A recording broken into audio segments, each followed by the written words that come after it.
Hey guys, John V from PhoneArena. I'm live here in New York City, and I am doing a quick hands-on look at the just announced Moto X Style, or here in the US they want to call it the Moto X Pure. They're essentially the same phone, basically just the Pure, of course, going to have a pure Android experience, but same specs, same design, customizable with the Moto Maker. So let's just jump in and talk about the design. Now, it looks, there's some subtle changes here with the design. It still has the same design language DNA from before. So you have that curved casing, you have the metal accents, and you can customize it, which is the great part. Still one of the few phones out there that allows consumers the ability to customize all aspects of the design. So from the metal trim, the accents, to type of back cover, there's a whole lot of customizable aspect to this. But still a Moto X at heart. It looks like it. You have the front firing speakers right here. Nice build quality, it still feels nice, pleasant. This particular model has a textured, rigid pattern to it. Nice clean finish, good amount of grip. It feels pretty, good amount of substance, not as heavy as a metal phone, but pretty okay design. It's typical Moto X styling, as I'd say. So the big changes here is the display. Now what you have here is a gigantic 5.7-inch Quad HD display. So that brings it up to almost a phablet-esque level. And it looks pretty nice. It's pretty bright from what I saw.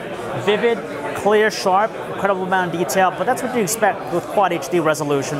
It's powered by the Snapdragon 808 chip with 3 GB of RAM. And of course, with stock Android, it's going to exhibit a pretty snappy response.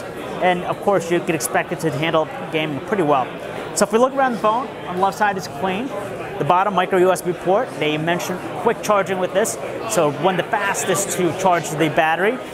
You have the volume control here on the right with the power button, same placement as before. On the top, you have 3.5mm headset jack and the SIM slot itself. It has the ability to expand the storage too, and I believe that's going to be where you get the micro SD card slot. Flip it around to the rear, you have a new camera sensor in there, a 21 megapixel camera with a dual LED flash. It looks like a dual tone here. That's going to be pretty interesting to see how well this camera performs, because in the past with last year's Moto X, it was kind of underwhelming with its photo performance. Now the phone's going to be available starting in September here in the US.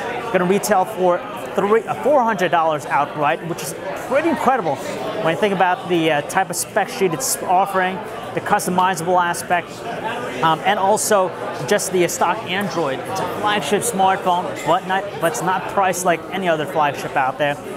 Again, the design's nice, but the thing that's most impressive with the phone, of course, is going to be just the price point. I think for $400, they have a solid offering with a 5.7-inch Quad HD display, a 21 megapixel camera, stock Android experience. It's a flagship phone without the flagship price.